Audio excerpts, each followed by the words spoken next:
Hello and welcome to the Six Figure Creative Podcast. I'm your host, Brian Hood. If this is your first time listening to the show, first of all, welcome. Thank you for checking the show out. This podcast is for creative freelancers who are trying to earn more from their creative skills without selling their souls, while admitting to themselves that you probably got a few things to work on as a creative, as a freelancer maybe. If you're a returning listener to the show, welcome back to the show. Thank you for coming. This is a big show for me because it's episode 250. This is almost 5 years straight of podcasting every single week. We are a quarter of the way to 1,000 episodes, and I've only seen a few different podcasts make it to the 1,000 episode mark, and most of those are like daily shows. There's only like a handful of weekly shows that I've seen make it to 1,000 because it would take, I guess, 20 years to do so. I don't know if podcasting's really been in the full swing for that long, but I'd love to make it to 1,000 episodes. We'll see what happens there. But whether this is the first episode you've ever heard from the show or the 250th episode for the show, you picked a really good episode to listen to, because we're going to address something that I think a lot of us struggle with. We're going to go back to the basics. And before all you experienced higher earners run away right now, don't. Because I've earned multiple millions over my career and I still mess this stuff up. So I'm going to go to one of my favorite double negative quotes. And the quote is, successful entrepreneurs never don't do the basics. Easier way of saying that is they always do the basics. But for some reason, the double negative is what sticks with me. Another way of saying that is, if you want to be as successful as possible, you always have to make sure you do the basics and not just do them well, and not just do them once, do them always. To this day, I'm still guilty of this stuff, of ignoring the basics, forgetting the basics, skipping the basics. And for most of us as self-taught freelancers, we skip over a lot of the basics. And a lot of this stuff we're going to cover in this entire series, because this is going to be a series, by the way, spoiler alert. The stuff that I'm going to cover in this series is stuff that I still haven't addressed myself. As a person who's been an entrepreneur for 13, 14 years now, I still have skipped over a lot of these things. So some of this is me going on the journey of going back to the basics to fix and figure out some of the stuff that I skipped and I looked over as somebody who started out, probably like you, as a passion-led freelancer. I found a creative skill that I loved, which for me was music production. I learned everything there was to learn about it. I figured out I could actually monetize a skill, surprise, and I made a lot of money doing it. But I skipped so many steps along the way, and a lot of those steps were the bare bones basics of freelancing. And in this series, I want to tackle all of those things that I skipped over and that I still need to go back and implement. And no matter your income level, no matter your experience level, you have probably skipped some of these things that I'm going to cover in this series. And I'm not going to pretend like every single thing in every episode on this series is going to be of equal importance, because some of the things that I've skipped over are just now starting to catch up to me. You know, I've put it off and now it's time to really take my business seriously years and years later, but it still doesn't diminish that for you, it might be even more important than it is for me. So a lot of these things hold different weight for different business types, for different types of people, for different niches, to different industries. And it really opens us up to all kinds of risk. And I don't just mean legal risk. Obviously, legal risk is the thing that if you skip over certain elements of your freelance journey, just the basics, you can put yourself into a lot of legal hot water. You can put yourself into situations where your personal assets are at risk. Again, we'll get on to this later, but there's also things like financial risk because you didn't learn budgeting. You didn't learn how to price your services. You didn't learn how debt worked. So all sorts of financial risk. You can put yourself into competition or competitive risk. So risk around not standing out in your niche. You pick the wrong niche. You pick the wrong market. You pick the wrong skills or service. Like these are all sorts of risks that you've opened yourself up to as a freelancer by skipping over, forgetting, or breezing through some of these fundamental basics as a freelancer. And again, I am as guilty as anyone listening to the show. I promise you that. You'll start to see how this fleshes out as some of the things that I have outlined for future episodes in the series. The bottom line is, if we ignore these things, if we skip these things for too long, if we diminish the value of these basics that we're going to cover in this series, you are likely to have a pretty unhealthy business. And it's one of those things that, again, like I said, in my own business, I've ignored a lot of things, but those things can fester. And eventually they can rot and they can ruin your business if you ignore. So are the consequences of this apparent to you? If not, I've not done my job as a podcaster. Hopefully you understand the risks, the consequences of not taking the basics seriously, and as to why I, at 250 episodes in, am just now dedicating what will likely be a lot of episodes to these things. My goal is for us as an entire community, the Six Figure Creative community, to go on a journey together to create a healthier, happier business for all of us combined. So let's talk about this. Here's my vision for the series. Shorter, but more frequent episodes, meaning more than one episode a week. I don't have a finger on how many I'm going to do a week, but at least 2, maybe up to 3. Could do daily. Who knows? That'd be kind of fun to try at least for a while. And the reason I want to do shorter, but more frequent episodes is because I want to silo off each individual thing so that you don't have to feel like you have to listen to every single episode in this entire series. And I also, from what I've outlined so far, I have at least 20 to 30, maybe more episodes worth of just back to basics of freelancing that some of these I've never talked about. Some of these I've ignored myself for way too long. And some of these I will probably have to get experts in to talk with me about it, or I'll have to go on a really deep dive binge to learn what I think is the 80-20 of that specific thing. And I want to keep these in very clearly labeled episodes so that you know which ones are relevant to you and which ones you can skip over without too much damage, especially for those of you who've already done that thing and you've got that thing taken care of. But I have the right as the podcast host to change this up. Maybe we slow down. Maybe we take a break from the series. Maybe I have some interviews sprinkled in because I still like talking to people. Maybe it moves to weekly for a while because the episodes are getting thick and long and they're meaty and they're not just short little 15, 20-minute episodes. So I have the right to change this up. That's the norm for any time I cast a vision for something. It is subject to change. So here's some of the topics that I've mapped out for this series. I just want you to kind of think through which of these things are going to be your weak points that you want to pay special attention to. So I've got this into like several different categories that are just kind of loosely organized right now. But the first category is what I just call ticky-tacky shit, just little ticky-tacky things that we have to figure out when we're getting started as a freelancer. And a lot of these 13 years, 14 years of my journey, I'm really just now addressing some of these things. So first thing is like business entities. How do you actually make sure you choose the right business entity for your type of service and you in your life, in your stage of life as well?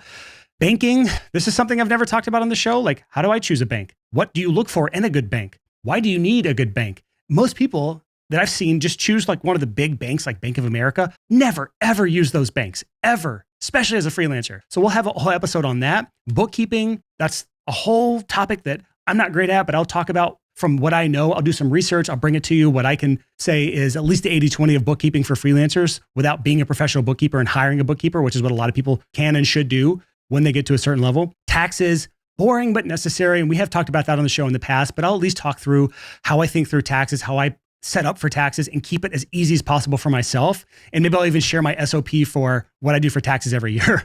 Intellectual property is another one. That's an area I don't have much expertise in. I would love to talk to an expert for that specific thing. But intellectual property is one of those things that as creatives, we have to really take this into account, because if we don't protect the intellectual property that we create, especially designers, photographers, videographers, even musicians, music producers, a lot of us, we're creating things. Who owns that intellectual property? Do we? Do our clients? Sometimes there's a gray area. So talking about that and understanding how to make sure we set up things so that we're protected as freelancers, super important. And then finally, under this ticky-tacky shit kind of category is insurance. Really boring stuff, I know. But if you are not insured, especially in America, shit happens. And if you aren't insured or you're underinsured and that shit happens to your business, you might be screwed, especially if you messed up that first thing in the list, which is business entities. So you kind of see how these are all coming together, and just ignoring one of these little areas can have a big cascading effect on the rest of not just your business, but your life. So that's just the first category. The next one is foundational things. What are the foundational decisions and things that we have to know and do as far as basics when we are a freelance business owner? And maybe I'll speed up this list just to kind of give you a break in your brain, because your brain's probably going everywhere right now. I know myself, when I was mapping all this stuff out, my brain was running at 1,000,000 miles an hour. I was so excited. I was like, oh, I want to talk about this and that, and this is great. Oh yeah, I need to talk about that too. So first of all, for foundational things as a freelancer, finding your unique selling proposition or unique value proposition. What makes you unique as a freelancer? If you don't have that, you're fighting an uphill battle for the rest of your career. Portfolio building. How do you build a great portfolio that attracts the right people? Setting your rates. We've talked about this before, but I'd love to just have a back to the basics episode on setting your rates. Website creation. Back to the basics of website creation. What do you need, especially early on? That's the minimum viable effective dose, right? Budgeting. I mean, come on. If you're not watching me on YouTube right now, I'm just like shrugging and throwing my hands up. You have to know budgeting. Boring. It's stupid. I hate it. I'm not even great at it. This is an area that I could use a lot of help on. Like I said in the intro, I'm going to bring all my problems and just throw them out into the air for anyone to listen to. A lot of these things I'm weak at, I ignore, and this is almost my own challenge of me going through these things and implementing them in my own business in a bigger and better and more effective way, and or getting professionals to help me with things that I've ignored over the years. And then finally, under the foundational area is credit cards and debt. Maybe this is better in ticky-tacky bullshit, but credit cards and debt. If you're a Dave Ramsey fan, they don't have any place in your business or life, and that's fine. That's you. I use them as a tool, and we'll talk about how that is done as well. So that's the foundational area. Then we have marketing basics. I love talking about marketing all day, every day. This will be a great intro area for those of you, especially new people, but those of you who don't really know much about marketing. What the fuck is marketing? How do you even set marketing goals, especially for somebody as a freelancer, really unsophisticated We don't put like forecasts and build projection spreadsheets and do all this crazy stuff that a lot of like big companies would do. How do we do this as just simple freelancers? The basics. How do we create a marketing budget? That could be time, it could be money. How do we choose our marketing channels? What are marketing channels, right? How do we create an elevator pitch that's effective? What is an elevator pitch even used for? It's not on the elevator, I promise you that. How do we build relationships with clients? How do we do word of mouth marketing? How do we actually turn that into a strategy? How do we create marketing collateral? What the hell is marketing collateral? There will likely be more than these topics, but this is the siloed episodes that I'm talking about more frequently, but more bite-sized, and you can pick and choose which one of these things you're interested in and that you need to know more about. And I challenge you, honestly, if you see the episodes coming out, don't just think about what am I interested in, because that's honestly what got you into trouble that you're in right now as a freelancer is you just focused on the things that you're passionate about. But again, the sign behind me on the wall, if you're watching on YouTube, says it takes more than passion. We need to be reminded more than we need to be taught that if it takes more than passion, then I have to do the things that I'm not passionate about.